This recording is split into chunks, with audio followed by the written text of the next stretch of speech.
Hello, this is Black Country Blokes chewing the fat. Listen. I've been hearing a lot lately about men don't talk, but in my experience, men do talk, just people aren't listening. So it's going to be me and a group of blokes discussing our struggles and victories through life. Warning, there may be some bad language, so apologies to all the moms, especially my own. Let's get going. Listen. I've been at this, the Black Country Blokes chewing the fat with me, Kev Dillon and Lee Cadman. And our very special guest today is Richie Woodhall, who won a bronze medal in 1988, a Commonwealth gold in 90, then went on to being a world champion in 1998. A couple of titles in between there, Kev, as well. The Commonwealth and the European at middle. Boxed at such a very high level, and now he's one of the coaches in a GB. And also, you might recognise the voice, especially from being a commentator on Sky Sports. So, Richie, thank you. Oh, not Sky Sports, BT Sport, mate, BT Sport. That's it. I've just lost the contract. All got more work. You've just lost me one. Sorry. So, Rich, I mean, boxing at them high levels and going to obviously with the Olympics this year, Commonwealth Games being in our hometowns of Birmingham. How was the nerves, Richard, getting onto that massive stage? I've always been nervous when I boxed. I was right from the word go, my very first fight when I had, right through my pro career. I think nerves are part of the game, and I quite enjoyed the nerves at the end because nerves for me is fear. I was always scared when I went in the ring. It's a funny sort of fear, actually. I was never scared of my opponents, ever. Not one bit scared of the opponent, but I was always scared of just the situation I was in. I really feared getting beat in the first round and humiliated, I suppose. So, but the opponent-wise, that didn't really ever bother me. It was just on the stage when you're especially in the Olympics and that, you've got to be able to control your nerves. But yeah, I was. I don't mind admitting it. I was frightened stiff, but but you just got to handle those nerves. And in the end, I got quite excited by it. Really, being scared going into the ring, as daft as that sounds, it probably made me box better. Actually, that fear factor I think is really important. Probably in any sport, but especially in boxing. I always say to boxers now, if you fight with a bit of fear running through your veins, you fight better. It keeps you on edge, and so I quite enjoyed it at the end. But I didn't enjoy it when I first started boxing. I was quite scared, and sometimes I didn't want to box because I did get very scared to box. But you just go through it. You got to do it at the end of the day, and it's something that I handled more and more more easily as I went on through the experience that I had. But I don't mind admitting it. I was scared stiff. I was. I think it's great having boxing legends like yourself coming on, and we've had up and comers like Noel Farrell and Fraser Clark, and I think it's great for our boxers then at the gym, because a lot of the times they feel like I'm not a coward, Kev. And I went, no, you're a human being. You should be frightened. If you weren't frightened, there's someone hitting you in the head. You ain't bloody.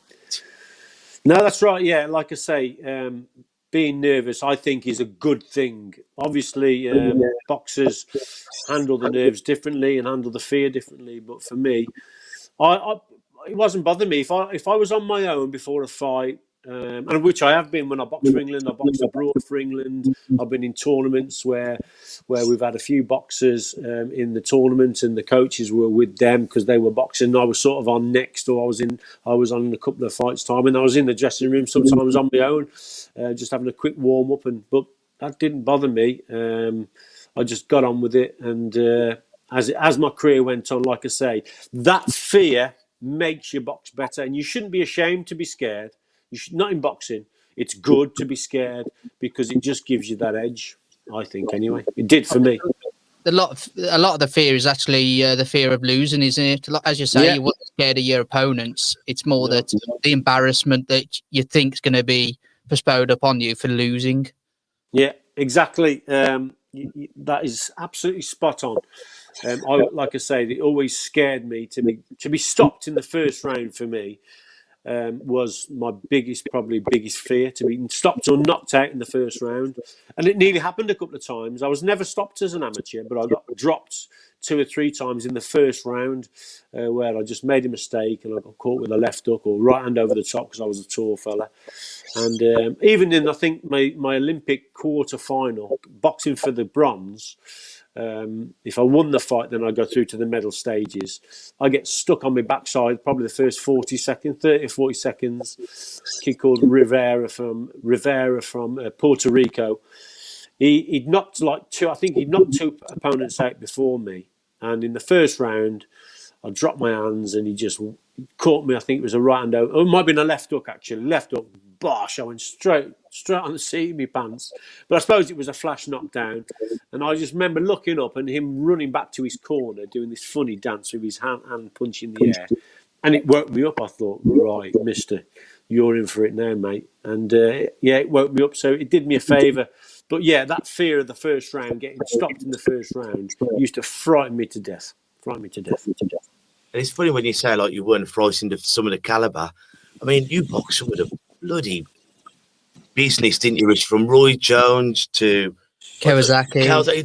You know what I mean? And most people who've grown up through the 90s and watching the game, you know, you were in there with some of the best boxers of the era, and you were in there with them and beating a lot of them, weren't you, mate?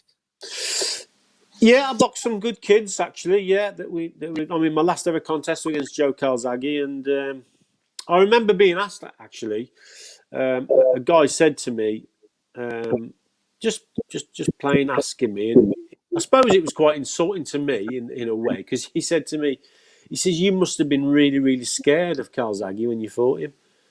And I just looked him in the eye and I went, nah, I wasn't scared, not one bit of Joe Calzaghe. What you on? And he looked and he couldn't believe, he thought I was lying.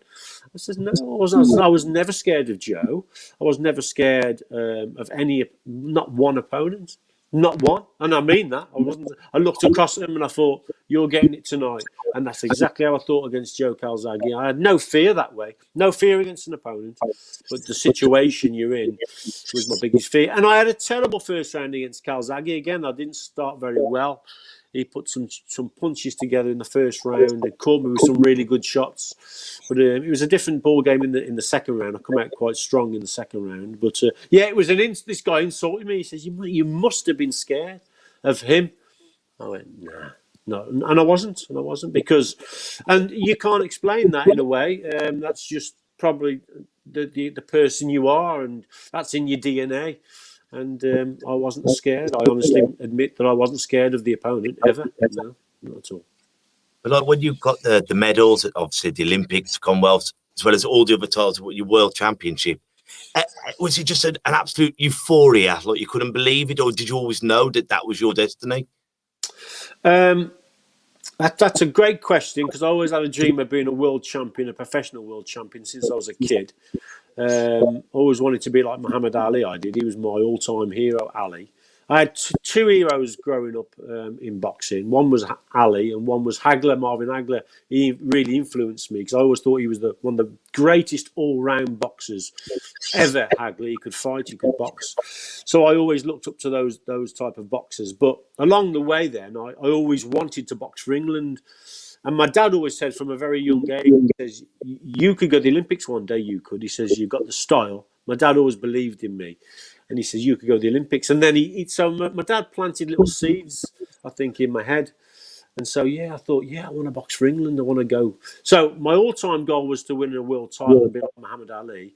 But then I set my sights on things like boxing for England. And I remember boxing for England for the first time and then going to the Olympics. That was another goal that I set myself. So I think great sportsmen and women and people in life who are successful are goal setters, and I set my goals that way, boxing for England. I always remember putting the England vest on for the first time. I was so proud of I got my first England vest still at home.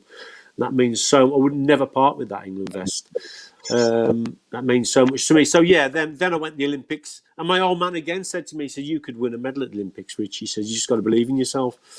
And I just trained so hard. And winning the bronze medal, in fact, I was quite disappointed because I'd won 3, and then I got beat against Roy Jones in the 4th contest in the semis, and everyone was sort of patting me on the back and saying, "Wow, well done, you've won the bronze." And I got back in the dressing room, I was pig sick, I was, because I got beat against Jones. He was just a little bit too quick for me. And everything I tried, he had answers for, and I just every time with him, you see, he used to set traps. If you got angry with him and frustrated and you tensed up, then he would just box your head off. But the more I got hit, the more angry I was getting, type of thing. So I wasn't too far away. There wasn't a lot in the fight, but he won it. But people were patting me on the back, but I was going, I'm out the Olympics. I was devastated in a way. But yeah, winning a bronze medal, still got the bronze. And my dad always says that winning an Olympic bronze, he looked at that as my greatest achievement in boxing. My dad did. It wasn't winning a world title for him; it was winning an Olympic bronze medal. He says because that was the real world stage. So yeah, my dad, God rest his soul, that's what he always said. Yeah. I think it's important what you say as well. You had your dad kind of me and Kev both coaches, and we know that these little words in your ear and these little things of encouragement and giving you self-belief that you can achieve things. It's very important to have a person like that in your life, especially when you're younger. You're not especially as you grow up as well, but in your teenage years, you need someone there who says, actually, you are good enough to do this. You are good enough. You can keep going. Yeah, I was blessed. I had a fantastic dad. Honestly, I'm not just saying that because he's gone now, because he died in 2015, my dad. And I'm still not getting over. I'll never ever get over. I was speaking about him today, actually, to a few boxers who was asking about my dad. I'll never get over the death of my dad. Never, ever, because I still fill up now talking about my dad. But he was such a very influential figure to me. But I was lucky because there's a lot of people out there. And I'll tell you something about my dad. As a talent, I wasn't as talented as my dad. My dad was a brilliant all-round sportsman. He was very good at football. I think he played for the Albion Colts up to about 16, 17. He played cricket for Warwickshire under 19s. He was a great all-rounder, but he never had the encouragement from his father. Now, I never knew my granddad. He was a West Bromwich bloke, a very proud man apparently, but I never knew him. And my dad always says that he never had the backing from his dad. He was his big, and he really looked up to his dad. My dad did, so my dad really gave me and my brothers a lot of love and encouragement. And I was very, very lucky because I might not have even gone as far in boxing as I did without my dad. And he was more talented than me. I'm telling you now, I used to watch my dad play football. I used to watch my dad bowl. When he was a 65-year-old bloke, he could still come hurtling down a cricket pitch and throw a ball, mate, at 100 mile an hour and hit the stumps. He was so talented, but he never had the backing. And I recognise that now. You have to give your kids, and you guys are doing a great job with your amateur clubs, because you've got to be mentors, you've got to be positive role models for young kids that are coming through, because a lot of these kids haven't got fathers like I had, and I know that's so important. So yeah, I'm still involved in amateur boxing, obviously, in a big way, and I try and pass on my experience, but more than that, I try and pass on encouragement to the boxers I've been coaching today, Fraser Clark and a couple of others. And I've said to him, Fraser, you're good enough to win the Olympic Games, because us as coaches, you have to put that belief into a boxer, because that's all part of it. He's got to go and do it, definitely, but you play a major role in giving that kid, that sense of he can achieve. And that's what my dad did for me. It was probably the greatest thing he ever did for me. He made me believe that I could be a world champion, and I became that world champion. Well, I always believe, when boxers say to me, how can I give back to the club? Don't give back, because me, like you, like your dad, we did it because we loved you. Give forwards. That way there's always someone having love. And as long as we keep giving forward that love and that knowledge, tomorrow will be a better day for someone. Exactly. That's great encouragement, what you said there, and great words. Very, very true. Like I said, and I'm president of the Wellington Boxing Academy, and I go down there occasionally. I do still a bit of pad work with the lads, and like I say, there's some of the kids that that I'd coached down there, and the coaches that are down there at Wellington, they do a great job, because there's some of the kids that in there that, you know, their parents may be taking drugs. I don't know. There's some kids down there that haven't, you know, they're part of single parent families. I think there's a couple of kids there that haven't really. They come from different homes, and so, like I say, you play a major role in their life, because they start looking up to you as sort of a father figure, and that's when you've got to be positive. And some of the kids might not go on and might not ever box if they don't want to, but you're providing an environment for them that they enjoy, that they learn values, and they learn good morals from your input. And it's so important that sets them out in a path in life that can lead to great things, but more than ever, it leads to decency. You see, when you're that role model, it leads to decency, and it leads that person into going into a good life, and that's what you want to do, whether they box or not. You're providing an environment which is very encouraging, and as you say, it's full of love, and you've got to mentor them and set them off in life in a good way. I mean, Wellington are a great club. But I think outsiders looking in, they see boxing, amateur boxing, professional boxing, as these two people knocking each other about. But if that same person who frowns upon boxing comes into the gym, and we're not throwing kids on the scrappy, we're polishing them up, making them better people. We're not teaching hooligans how to fight. We're teaching them not to fight, to compete, to control anger, to not be a bully, and what boxing gyms do, and so much of grassroots sport, but obviously we're all from the boxing world. People have got to go to the gym and see how no one is treated different, the colour of their skin, how much money they got in the bank. You are all just a family. Doesn't matter what colour you are, what religion you are, you're a boxer, you're in a boxing family. And I always say this, that amateur boxing, I think it's the best sport in the world, I think, amateur boxing, because it serves the community so well in a way that what it does, and people don't get this, but what amateur boxing does, it helps youngsters, boys and girls now, of course, it helps youngsters control their emotions. And people don't get that. They don't realise that. Like you said, people who are not boxing fans think, well, no, what you're doing, you're teaching young kids how to fight better and be more of a menace.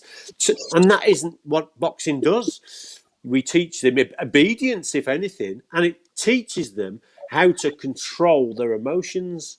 And that's really, really important. And they get the benefit then from that later on in life, how to control their emotions, you see. And that's what amateur boxing does more than any other sport, I think, because it puts them in. And the people say to me, well, how do you get them to control the emotions? I say, because they're put in situations where they can't lose their temper. They can't go off on one. They have to control their emotions to get through the situation they're in. In a sparring situation, for instance, because I've heard many kids who aren't boxers go, oh, I couldn't be a boxer, I just lose my temper. And I say, no, you wouldn't lose your temper in boxing, because that's what boxing does. Boxing helps you and teaches you to control your emotions. When you're about to lose your temper, you start to control things.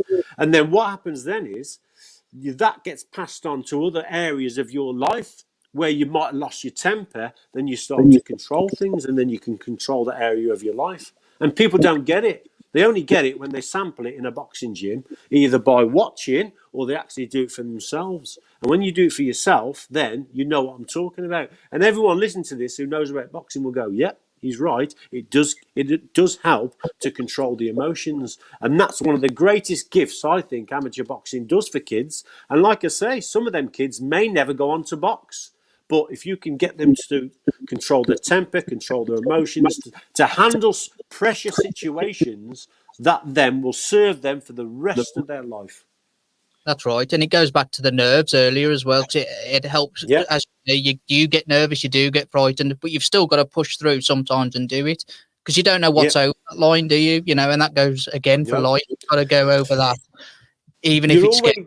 Well, you're always scared, aren't you, when you're being pushed into places that you're not familiar with, and the unknown, and how are you going to react, and how are you going to react to it that first time you ever box, first time you ever spar.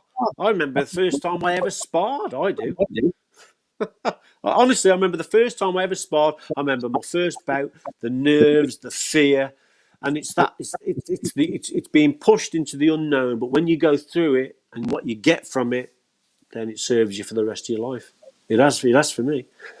I mean, on about that, I know people who've gone for job interviews and they've gone for whatever. And I went, Kev, I remember when I was fighting down Liverpool and I was in the ABAs, that was fear. So getting turned down for a job, that was all right. I just had to go in and you could say yes or no. Exactly. And when you're in those situations, then you see, you can revert back to when the fear that you felt in the ring and when you went in the ring for the first time. And like you say, it helps them to get through it because they think, well, what am I scared about? Look what I've been through in the boxing ring, in the boxing gym, when I sparred so-and-so or when I fought so-and-so. I handled that. I can handle this, no problem. And it gets them through. Exactly. It's experience, you see. I mean, you know, like you've once again you've boxed at such a high level, but now you're coaching at such a high level. And as a coach, you know, when I mean you teach men, but they're still your babbies, and they're there, whether it's a club show or the Olympics, the nerves when you can't, you've done everything you can do, and then you've got to sit down and watch them do it. At least when you're in there, you've got control, but you sat there thinking, come on. It's torturous. Yeah, I get nervous still now when our boxers go out to tournaments and we're watching if we're back here in the gym, because obviously only so many coaches can go to the tournament, and if I'm back here and we've got live feeds, I'm Alan Vaughan is very similar to me. Alan Vaughan is another one of our coaches, and he's been a former boxer. He was a former world champion as an amateur. Alan Vaughan was great kid, and he's a great coach. He really is. And me and him are pacing up and down. Honestly, and I look at him and he looks at me, and we're that nervous because we know exactly what they're going through and what they've got to do and how good they are and if they perform to their potential. And we're just talking all that. What do you think? What do you think of that round? How do you think he got on? And this, well, how did she get on? It's just, yeah, those nerves are still with us now as coaches because we know what they're going through and we just want what's best for them. But yeah, those nerves live with you, I think, probably throughout your life, I think. There's nothing worse than watching boxing with my dad, especially if it's one of the babbies and he lives every shot. He's slipping the punches, he's throwing them in. Yeah, exactly. I mean, your dad's a great guy, Bob is, and yeah, he again, he's a very well respected coach, and yeah, I've been with him again when we've been watching fights, and he looks as nervous as me, and I have to say, Bob, sit down. So yeah, or he's telling me to sit down, one of us, but. Yeah, again, because he's been a fighter. I mean, your dad had a lot of fights, didn't he, for Worley Amateur Boxing Club and Reggie under Reggie Steele. And we often talk about Reggie Steele because he was a great man and a great coach, Reggie from Worley. So yeah, your dad obviously had a lot of fights, and so he you know, when you've been in there and you've done it, then you know what they're going through and you know what they're feeling, and yeah, you feel what they're feeling basically. I remember I was just before you come on, Rich. I was talking to Lee. The Lions Boxing Club, when it opened in 2000, it was Sir Henry Cooper, you, Nigel Rafferty, and Harvey Mittu come down and opened it up for us. Yeah, amazing. Yeah. How long ago was that now, Kev? 2000, we opened. Where's that gone, eh? 21 years. The great Sir Henry's not longer with us. Nigel Rafferty, good lad, Nigel, Wolverhampton lad. Centurion, had over 100 professional fights. Someone I really admire, because anyone who's had 100 pro fights, you got to take your hat off to him. So yeah, and of course Arv Mittu as well. I think he was a centurion. I think he had over 100 fights as well, Arv.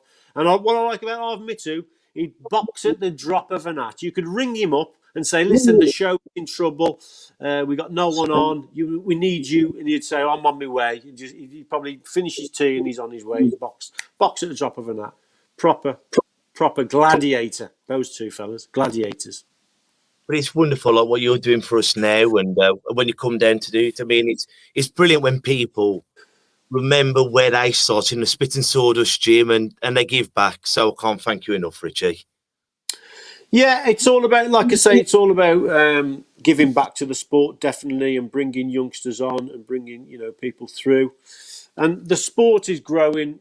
It's great. Women's boxing is growing, and amateur boxing, like I said, my dad, he started Telford Amateur Boxing Club up in 1975, 76, something like that, and some of the lads that boxed for him then are still involved in that club and have started other clubs up. So yeah, it's a great family, and amateur boxing, like I say, it gives so much back to the community. And I know this from personal experience. All through my career, we've always had the odd policeman pop his head through the door. How you doing? You're doing a great job, because they realise as well. You're taking, like the Wellington Boxing Academy, for instance, takes between 60 and 70 kids a night off the streets of Wellington and Lee Gomery, which is an area of Telford. It's just incredible, really. And like I say, I always say amateur boxing coaches are unpaid social workers, because you're doing a great job for the community,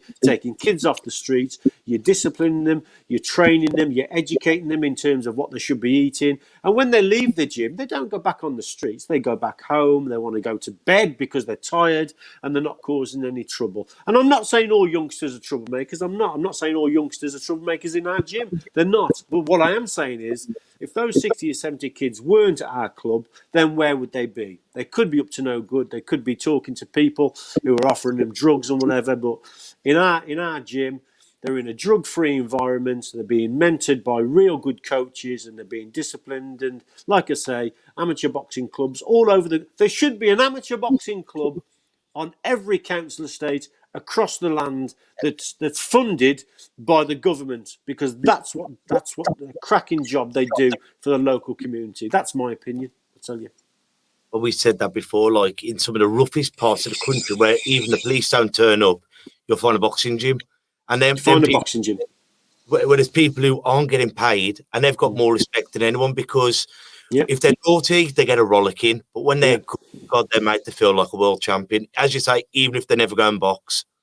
Exactly, they do such a service to the club, and like I say, all through my career, amateur career, my dad had a great sort of relationship with local police and that, because the police know that you're doing a good job and you're not getting nothing for it. Because proper amateur boxing, what I don't like is amateur boxing clubs using the amateur boxing banner and then getting a load of money from it, and people profiting from that. That shouldn't happen. If you're an amateur boxing club, my old man, you see, was really old school. We would, whatever money was raised, my dad raised with the amateur boxing club, he always spent on kids, always spent on the kids of the club. He says, because he says at the end of the year, Richie says, there shouldn't be anything in the accounts if we got a bank account. He says it should go on the kids, either on trophies, on tracksuits, on taking them out. He says it's an amateur boxing club. My dad never got a penny for it. As properly as boxing coaches all across the country aren't getting anything for it. They do it for the love of it, but the service they do to the community, mate, I'll tell you what, it's the best. It really is the best. Can I ask a question going off topic a bit? For all the amateur boxers that are coming up now and professionals, what advice would you give them for coming over getting over a loss? Because we find. We find when we take these amateur boxing in the ring, some of them obviously devastate after a loss, and you never see them again. Is there anything you could kind of guide them in giving them a bit of advice about that? Yeah. Losing contest is all about, is what boxing is all about, in that you have to get over a loss. You get back in the gym, you put it right in the gym, you discuss it with your coach. I used to hate losing. I was very good at hiding my emotions, but deep down, and I still do, I hate losing anything. And in the ring, I used to hate losing. So I used to go back, but I learned very early on that losing is a part of the process in boxing. You can't win them all, although there are people like Joe Calzaghe who did win them all as a professional, but even he lost as an amateur, so you can't win them all. You are going to get beat, but being a true champion, when you get beat, it's the mark of a true champion. How he responds is how I would say, and if you are a true champion, or you're going to be a champion, then you have to respond from a defeat. And sometimes it's not just a physical response; it's more of a mental response. I used to hate losing, but I used to get back in the gym.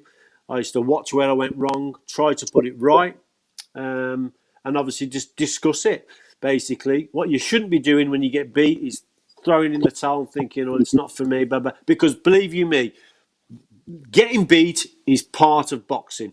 That's it. You just have to handle it. And the mark of a champion is how he comes back from a defeat. And if you're a true champ, then you'll get over it and you'll be better for it. You know, sometimes you have to take a step back to take 2 steps forward. And what I mean by that is, if you get beat, okay, you got beat, but you got beat for a reason. Let's put it right. And next time you box that style again, then we beat that style, or you beat that kid, whoever he may be, and then that's how you've gone forward. So, yeah, you've just got to be positive, even in defeat. After the initial shock of getting beat, yeah, okay, it's disappointing. I used to hate it, but you've got to say, right, where did I go wrong? Let's put it right. Well, Richie, thank you, Rex. I know you've got to get off. Is there any comments or anything? Just people saying hello and nice one. No actual questions. Well, Richie, I'm just going to advertise Tuesday's show. But while I'm talking, we always end the show on, have you got any quotes or saying that's helped you get through life? So I'm just advertising, just have a little think. Okay. Yep.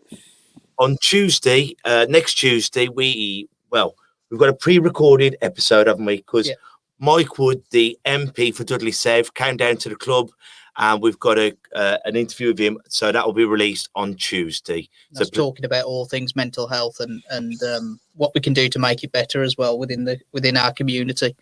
Because it don't matter if you're Conservative, Labour, Green, for these issues with mental health and how we're treating our people has got to be unified. It don't matter what we're voting for, because at the end of the day, we're going to remember this corona. We're going to remember everything. So we're going to be remembered for failing or trying our best to help our people. So please tune in, leave comments. Obviously, it's not live, but leave comments so then we can pass them over to our MPs. So, Richie, have you got any quotes or sayings that's helped you get through life? Yeah, I have. For helping me get through life and boxing in general, I always remember this saying. It's very, very simple. There's no elevator to success. You have to take the stairs. And basically what I mean by that is, if you're going to be successful in life or in boxing, you've got to put the work in. If you don't put the work in, you won't be successful. So there's no elevator to success. There's no quick way. You've got to take the stairs and put the graft in. Well, once again, thank you, Richie. So, guys, until we see each other next time, take care of yourselves and each other. Ta-ra, bit. Listen. And that's a wrap for another show. But if there are any comments or messages that you would like us to read out for our next podcast, please be in touch. There are also lots of different organisations at the bottom of this page, and hopefully they can help you or someone you care about. Please share this to spread the word. Until we talk next time, ta-ra a bit. Listen.